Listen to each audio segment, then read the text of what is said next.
If you remember that, if you remember that, if you remember that, if you remember that, if you remember that, if you remember that, if you remember that, if you remember that, if you remember that, if you remember that, if you remember that, if you remember that, if you can't save, remember that, if you remember nothing else.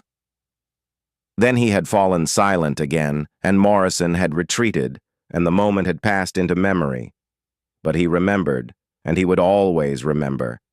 And when he looked at the young troopers who now filled the barracks with their laughter and their jokes and their casual cruelties, he saw them differently. He saw them as boys who had not yet learned that the world was larger and darker and more complicated than they could imagine. And he hoped, with a hope that surprised him with its intensity, that they would never have to learn it the way that Thomas Croft had learned it. The seasons turned, and the regiment continued its ancient cycle of parades and ceremonies and public displays. New troopers arrived, fresh-faced and eager, and the old ones moved on to other postings or other lives. The story of the man who had shot 10 rounds through a single hole became a legend, told and retold in the common rooms and mess halls, growing more elaborate with each telling. Some said he had been SAS. Others said SBS. Still others whispered about units so secret that they had no names at all. But no one knew the truth, not really. No one knew that Thomas Croft had spent 15 years in places that did not appear on any map, doing things that would never appear in any official record. No one knew that he had once walked 200 miles across open desert with a bullet wound in his leg, carrying a wounded comrade on his back for half the distance. No one knew that he had killed 47 men in his career, and that he remembered every one of them, their faces, their names when he knew them, the sounds they made when the bullets struck home. And no one knew that he had finally left the service not because he was forced out, not because he had failed, but because he could no longer bear the weight of what he carried. The nightmares had grown worse with each passing year, the flashbacks more frequent, the moments of dissociation more difficult to control. He had sought help, had undergone treatment, had done everything the doctors suggested. But some wounds do not heal, and some memories cannot be exorcised, and some men carry their wars inside them until the day they die. He had requested the household cavalry posting as a kind of therapy, a chance to immerse himself in something so completely different from his previous life that the contrast might finally allow him to breathe. The pageantry, the ceremony, the absolute predictability of it all, these were meant to be medicine for a soul that had known only chaos and violence for too long. And for a while, it had worked. The young troopers' mockery had actually helped, in a strange way. Their casual cruelty was so petty, so insignificant, that it had reminded him how far he had come from the places where cruelty meant something real. But the competition had changed everything. The shooting had awakened something he had tried to bury, had reminded him of skills that were not simply techniques, but parts of his identity. He could no more stop being a sniper than he could stop being British or stop being male. It was woven into the fabric of his being, inseparable from the man he had become, and pretending otherwise was a lie that his body would not sustain. So he had left, as silently as he had arrived, and he had driven north through the night to a small cottage in the Lake District that he had bought years ago with money saved from operations that could never be mentioned on any official form. The cottage had no neighbors, no internet connection, no television signal. It had a wood-burning stove, and a small garden where he grew vegetables in the summer, and a view across a valley that changed with every shift of the light. He sat on the stone step of the cottage now, watching the sun set behind the distant fells, a mug of tea cooling in his hands. The rifle that had won the competition was locked in a cabinet in the bedroom, cleaned and oiled and ready for use, though he had no intention of ever using it again. He had kept it because parting with it would have felt like parting with a part of himself, but he did not look at it, did not touch it, did not allow his mind to drift toward the memories it contained.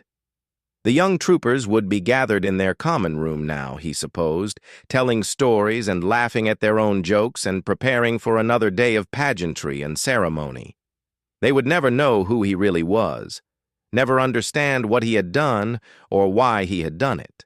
And that was as it should be. Some knowledge was too heavy to share, some truths too terrible to speak aloud. He carried his burden alone, as he had always done, and he would carry it alone until the day he died. A bird called from the woods behind the cottage, and Croft's eyes flickered toward the sound with the automatic assessment that years of training had made instinctive. Small bird, he noted.